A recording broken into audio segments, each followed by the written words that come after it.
Және достар, көріп отырғандарыңыздай, бұл сертификатта қаралатын мәселелер, қаралатын технологиялар, хаттамалар, жалпы осының желінің құрылуы, кәсіпорындағы осы IT саласының, соның ішінде желі технологияларын қалай құрастырылатыны өте тереңірек, яғни ауқымды түрде қарастырылатынын байқаймыз. Бұл курс кімге тиімді, кімге пайдалы болуы мүмкін деген сұрақтың тууы әбден мүмкін. Олай болса, бұл яғни оқыту курстары кімге пайдалы және біз кімді күтеміз деген мәселеге тоқталайық. Және осы жердегі мәліметтермен кішкене танысып кетейік. Яғни бұл жерде жоғары деңгейдегі білімге ұмтылған әріптестер, яғни IT саласында жұмыс жасайтын мамандар, сондай-ақ IT саласындағы бастауыш IT мамандар, яғни IT саласына қадам бассаңыз, және осы болашақта жоғары деңгейдегі IT маман болу үшін әрине осы желі саласындағы жалпы кез келген IT технологиялармен танысу, оның негіздерін алу, жалпы көптеген технологияны білсеңіз, ол сізге сол құрылым көмегі үлкен болады. Сондай-ақ қазіргі уақытта, яғни дәл қазір IT маман болып жұмыс жасап жүрген болсаңыз, онда сізге тағы да бұл сертификаттар, бұл білімдер өте көмектесуі мүмкін. Және де осы сертификат барысында, яғни жазып кетеді, мысалы бірнеше жыл тәжірибесі бар IT мамандар дейді. Яғни Cisco компаниясы өзінің сертификатын ұсыну барысында осы сертификатқа тапсыратын, сертификатқа дайындалатын мамандардың IT саласында жұмыс жасап жүргені, сондай-ақ аздаған болса да бірнеше уақыт осы жұмыс тәжірибесі болғанын талап етеді. Енді бұл жерде кішкене қарама-қайшылық туындайды, яғни сіз мысалы IT саласына қадам басқыңыз келсе, немесе басқа салаға кішкене ауысып, мүмкін желі инженерлігі немесе жоғары деңгейдегі IT маман болғыңыз келсе, онда алғашқы жұмыс тәжірибеңіз болмауы мүмкін. Сондықтан сізге осы жерде берілген мағлұматтар, берілген сынақтар, тапсыратын яғни мәселелердің барлығын қарастырсаңыз болады, және білім алып, яғни теориялық білімді алып, болашақта оны жұмыс тәжірибесімен толықтыруға толықтай мүмкіндігіңіз бар. Сондай-ақ жоғары курс студенттері, яғни жоғары оқу орындарда 3-4 курста оқып, болашақта IT саласына қадам басатын мамандар үшін өте маңызды деген ойдамын. Сондай-ақ кез келген оқуға ынтасы бар жастарды осы курстарға мысалы шақырамыз. Мына жерде дегенмен деп кішкене толықтырулар жазып кетіппін, яғни дегенмен сіздің IT саласында бастапқы біліміңіз бар деген сенімдеміз дейді. Яғни бұл жерде айтқымыз келіп отырғаны, енді ең қарапайым IT саласындағы өте қарапайым сұрақтарды бұл жерде әрине тастап кетеміз. Мысалы, енді компьютер деген не, кабель деген не, енді кабель деген не деген әрине оны қарастырамыз енді толықтырып.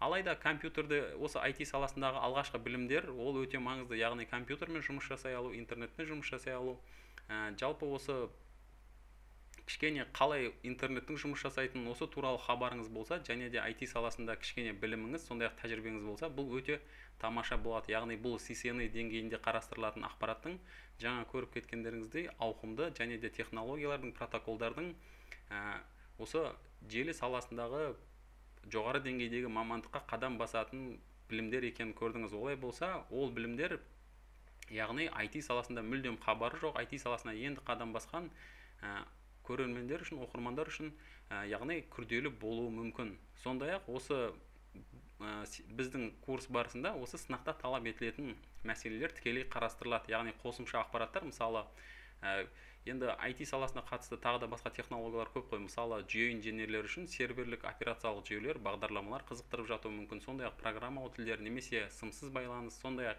collaboration, яғни осы видео байланысқа арналған құрылғылар, сондай-ақ қауіпсіздік саласы, бұның барлығы яғни бұндай мағлұматтар қарастырылмайды. Яғни қауіпсіздік, басқа да салалар болар, енді бөлек білімді, бөлек сертификатты, бөлек дайындықты талап ететін бағыттар. Олай болса, бұл жерде біздің курста мысалы берілетін білімдер осы CCNA Routing and Switchingке байланысты осы тақырыптарды, осы білімді қамтитын ақпарат болып табылады. Енді келесі слайдта көретініміз осы Cisco сертификатын алған маман деп жазып кетіппін. Яғни Cisco сертификатын алсаңыз сізге қалай көмектесуі мүмкін. Және де бұл жерде әрине бірінші барлығымыздың көздейтініміз табыс деп айтуға болады. Яғни бұл жерде мен табыс деп нені айтып отырмын. Әрине сіз жоғары деңгейдегі маман болсаңыз, сондай-ақ IT саласында жұмыс жасайтын маман болсаңыз, онда сізге берілген біліміңіз неқұрлым көп болса, сертификатыңыз болса, және де технологияларды ауқымды түрде білсеңіз, онда әрине осыған байланысты сіздің жұмыс деңгейіңіз, тәжірибеңіз, шеберлігіңіз өсетіні белгілі. Және осыған байланысты сіздің жалақыңыз, алатын қаражатыңыз да жоғары болуы әбден мүмкін. Яғни енді маман бір салада өзін неғұрлым жоғары деңгейде танытса, сол құрылым оның жалақысы да көп болатыны белгілі. Яғни бүгінгі таңда әрине қаржының көп мәселені шешетіні, сондай-ақ біздің өмірімізге қажетті, яғни ең бірінші қажеттіліктің бірі деп айтсақ та болады. Яғни бұны енді тұрмыстық жағынан айтып отырмын. Яғни сізге бұл сынақ алу осы жұмыс барысында өзіңізді қаражат жағынан немесе кәсіби шеберлік жағынан, сондай-ақ мансап жағынан көтерілуге, келесі сатыға өтуіңізге мүмкіндік береді. Және де айта кететініміз, бұл Cisco CCNA сертификаты тек қана бастамасы деуге болады. Яғни бұл жерде қарастырылатын мағлұмат, ақпарат ауқымды, алайда болашақта сіз өте жоғары деңгейдегі CCNP немесе CCDA, яғни дизайн немесе wireless security осындай салаларға өзіңізді ауыстырып, сол бағытта жылжысаңыз да болады. Достар, видео сабақ үзіліп кетті, және біздің қарастырып отырған слайдымыз Cisco сертификатын алған маман қандай мысалы жетістіктерге жету мүмкін, және сізге қалай көмектесу мүмкін деген сұрақтарды қарастырып отырмыз. Және жаңа айтып кеткендей, енді бұл жерде табыс деп отырмыз. Яғни сіз неғұрлым жоғары деңгейдегі маман болсаңыз, кәсіби шеберлігіңіз жоғары болса, және сізде сертификат болса, білім болса, әрине сізге жұмыс беруші, сондай-ақ жұмысыңызды сатып алушы, яғни тұтынушылар сізге көп ақы төлейтіні белгілі.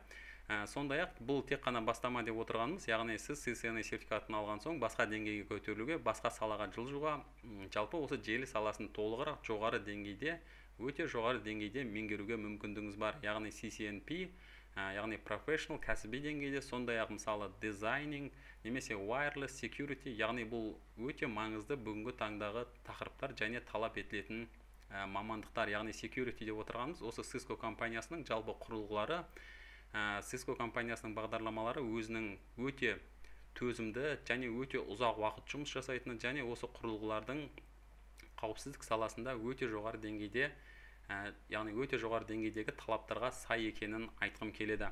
Сондай-ақ жұмыс беруші ірі ұйымдардың табалдырығын аттауға мүмкіндік береді деп жазып кеткен екенмін. Яғни сіз Cisco CCNA сертификатын алсаңыз, немесе осы салада білім алсаңыз, онда өзіңіздің түйіндемеңізде жұмыс берушіге жіберген ақпаратыңызда мен мысалы мынандай салада, соның ішінде мысалы Cisco CCNA Routing and Switching осы салада білім алдым, және менің мынандай білімім, тәжірибем бар деп айтсаңыздар болады. Және де ол кісілер осындай мағлұматтарды көрген соң сіздерді кездесуге шақырып, сізбен танысып, сіздің біліміңізді тексеруге әрине құштар болатынын айтуға болады. Яғни сізді басқа әріптестеріңізден немесе басқа мамандардан осылай кішкене жекелеп ерекшелеуі мүмкін. Яғни сізге табалдырық аттауға мүмкіндік береді деп отырғанымыз, әрине бұл жерде бастапқы салада, мысалы жұмыс іздеу барысында немесе басқа жаққа ауысу барысында осындай білімнің өте маңызды екенін айтқым келеді. Яғни сіздерге ол жерге кездесуге барып, өзіңіздің біліміңізді дәлелдеу, сондай-ақ өзіңіздің осы IT саласына, яғни жоғары маман болғыңыз келетініңізді дәлелдесеңіз, онда жұмыс берушілер де әрине сізді тексеруге және танысуға тырысатыны белгілі. Және де бұл Cisco саласындағы алғашқы қадам деп жазып кеткен екенмін. Яғни бұл алғашқы қадам болғанмен өте маңызды қадам деп айтуға болады. Яғни бұл сертификатты, бұл сынақты, бұл білімді алсаңыз, сіз IT саласындағы өте кең ауқымды беретін мүмкіндіктерді пайдалануға жол ашылады. Сондай-ақ кез келген IT маман үшін маңызды деп жазып кеткен екенмін. Яғни бұл жерде айтқым келіп отырғаны, мысалы сіз жүйе администраторы немесе мысалы веб парақшалармен жұмыс жасайтын, енді программистерге кішкене қажет болмауы мүмкін, алайда жүйе администратор үшін, IT маман үшін, сондай-ақ IT специалист дейміз, яғни осы ірі кәсіпорындардың, ұйымдардың желісіне, технологиясына, ақпараттық технологиясына жауап беретін маман болсаңыз, онда сізге бұл білімдер өте көмектесуі мүмкін. Сондай-ақ мемлекеттік ұйымдар деп жазып кетіппін, және бұл жерде ірі кәсіпорындар деп айтсақ та болатын сияқты, яғни Cisco компаниясының технологияларын және Cisco компаниясының құрылғысын, бағдарламалық жабдықтарын, басқа да, яғни барлық технологияларын кішігірім немесе енді кішігірім бизнесте шынын айтқанда аз көреміз. Себебі бұл компанияның ұсынып отырған тауарлары, қызметі, қомақты қаржы тағы да өте қымбат болып келеді. Алайда бұның қымбат болуының өзіндік себебі бар. Яғни бұл компанияның ұсынатын құрылғылары бірнеше уақыт бойы өзін дәлелдеген, және осы желі саласында, қауіпсіздік саласындағы ең жоғары технология ретінде таныстырған. Олай болса, осы технологияны қолданатын компаниялар, ұйымдар, олар да өте үлкен болып жатады. және олар үшін яғни ең жоғары деңгейдегі мамандар, ең жоғары деңгейдегі технологиялар әрқашанда қажет. Және айтқым келетіні, осы Cisco CCNA-ді алсаңыз, және сіздің біліміңіз және болашақта оқу, мысалы CCNP деңгейін оқу, сол сияқты қауіпсіздік басқа да салаларды оқысаңыз, онда сізді IT саласындағы кәсіби шебер деп айтуға да болатын сияқты. Сондай-ақ білімнің беретін ғажабы деп жазып кетіппін. Енді бұл жерде айтқым келіп отырғаны, яғни сіз неғұрлым білімді, неғұрлым осы яғни кәсіби шеберлігіңіз IT саласындағы жоғары болса, сол ғұрлым сізге жұмыс барысында да жалпы кәсіби өсу мүмкіндігі де артатыны белгілі. Олай болса, осы білімдердің барлығы көптеген мамандар үшін, IT саласындағы мамандар үшін өте маңызды болып жатады. Енді біздің курс не ұсынады деген сұраққа келетін болсақ, яғни біз курста не ұсынамыз? Яғни біз бірінші жазып кеткенім Jump Start деппін. Яғни осы ағылшын тіліндегі беріп жатқан білімдер, жалпы IT саласындағы беріп жатқан білімдерді ұсынатын мамандардың, оқу орталықтардың айтатыны, яғни бұндай арнайы дайындық орталықтары сізге мысалы тез қадам жасауға, қарқынды түрде осы салаға кіруге мүмкіндік береді. Яғни сіз енді жеке өз бетіңізбен оқысаңыз, оның ешқандай бұл жерде кемшілігі жоқ, және ол өте пайдалы деуге де болады. Алайда мысалы бұндай оқу орталықтар, мысалы біздің де беретін сізге артықшылығымыз, біз өзіміздің басымыздан өткен тәжірибені, сондай-ақ оқулықтарды, интернет торабындағы ақпаратты, сондай-ақ бізде Cisco саласындағы құрылғылар бар, яғни мен ол құрылғылармен бөлек тағы да сабақ жасап таныстырамын. Яғни осындай барлық ақпаратты тез көрсетеміз, және де барлық құрылғылармен тағы да осы жұмыс барысында қолданылатын, бүгінгі таңда қолданылатын технологияларды таныстырамыз, және сіз тез қадам жасап, осы білімді алған соң, сертификатты алған соң, IT саласындағы қадамыңызды тез жасап, яғни жұмысқа орналасып кету мүмкіндігіңіз де көтеріледі. Сондай-ақ CCNA сертификатына қажетті білім дейді, яғни әрине түсінікті, осы бағытта дайындайтын болған соң, осы сертификатқа қажетті білім беріледі. Сондай-ақ барынша жоғары деңгейдегі дайындық, сондай-ақ келесі саты, яғни CCNP немесе CCIE деңгейіндегі білімдік, яғни қадамды жасайсыз, және осы мысалы біздің ұйымда бізде бар құрал жабдыққа келетін болсақ, ол осы CCNP деңгейіндегі құралдар, және ол құралдарды мен тағы да қосымша сабақ жасаймын, және сол сабақта таныстырып кетемін. Және сіздерде сұрақ туындап жатса, біз барлық сұраққа жауап береміз. Сондай-ақ Cisco құрылғыларын оқуға қажетті оқулықтар, видео сабақтар барлығына сілтеме жасаймыз, және оны қайдан іздеу, қалай табу, және келесі қадамдарды қалай жасайсыз, жұмыс барысында қалай қолданасыз, осындай мағлұматтарды аласыз. Сондай-ақ жұмыс барысына қажетті қосымша ақпараттар, яғни зертханалық құрал жабдықтарға қолжетімділік, тағы да осы Cisco лаборатория құрал жабдықтарды мен көрсетемін. Сондай-ақ All IT Алматы ұжымының құжаты, ұжымының сынағы және сертификаты келесі қадамдар деп жазып кеткен екенмін. Яғни бұл жерде айтып отырғаным, All IT Алматы ұжымы біз яғни заңды түрде тіркелген ұйым болып табыламыз, және біздің құжаттамалар, сондай-ақ анықтамалық қағаздарымыз, сондай-ақ мөр дейміз, яғни печат, оның барлығы бар, және де кейбір оқырмандарға, кейбір көрермендерге бұндай, яғни біздің чек, бұның барлығы қажет болып жатса, яғни оның барлығын толықтай береміз. Сондай-ақ сертификат деп отырғанымыз, яғни біздің енді қарапайымдау сертификат болады, яғни All IT Алматы ұжымында осындай кісі, яғни осындай дайындық курстарынан өтті, және оны біз мөрмен басып, қол қойып, яғни анықтама береміз. Және оны мысалы бірінші деңгейде өзім оқытатын болсам, мұнда мен сіздерге әрине мен оқыттым, және менің қолым, сондай-ақ осы ұйымның мөрі басылған құжаттама береміз. Және осы құжатты қолдана отырып, сіз мысалы жұмысқа орналасу немесе бір кездесулерге баратын болсаңыз, толықтай таныстыруға, өзіңіз осылай айтуға толықтай мүмкіндігіңіз бар. Және келесі саты Cisco CCNP сертификатына жол ашық дейді. Және айтқым келіп отырғаны, All IT Алматы ұжымы болашақта CCNP сертификатына дайындық курстарын өткізуді тағы да жоспарлап отырмыз. Және бұл жерде біздің ұйым енді басқа да салаларда курстар өткізу мүмкін, яғни соның ішінде мысалы Oracle, SQL, PL/SQL, немесе Java программалау тілдері, немесе мысалы Microsoft Certified Solutions Associate, сол сияқты сертификаттар болатын болса, онда болашақта сізге жеңілдіктер болады, және бұл ақпараттарды біз болашақта осы сайтқа, All IT Алматы ұжымының сайтына тіркеп қоямыз. Және тағы айтқым келіп отырғаны, яғни осы CCNP-ге қажетті құжаттар, оқулықтар, сондай-ақ қажетті техникалық жабдық, яғни құрал жабдықты мен осы келесі сабақта лаборатория зертханалық жұмыс сабағында көрсетемін. Яғни біз болашақта, мысалы енді жақын арада деп айта алмаймын, 2018 жылдың бірінші жартысында мысалы CCNP дайындық курстарын өткізетін болсақ, онда біздің ұйымнан CCNA сабақтарын өтсеңіз, сертификатына дайындық курстарын өтсеңіз, онда сізге жеңілдіктер болады, және оны біз осы olIT-almaty.kz сайтына жарнамалап, яғни белгілеп қоямыз.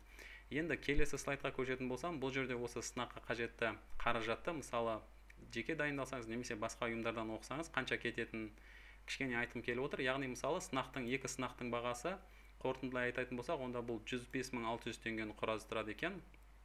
Және бұл осы бүгінгі таңға байланысты алынып отырған мағлұматтар, яғни курс доллары, қазір доллар курсы 120 теңге көлемінде деп айтатын болсақ, және дайындық курстары мысалы 150.000 теңгеден ары қарай басталады, және оны сіздер интернет торабынан ақпарат іздеп, танысып, қоңырау шалып мағлұмат алсаңыздар болады.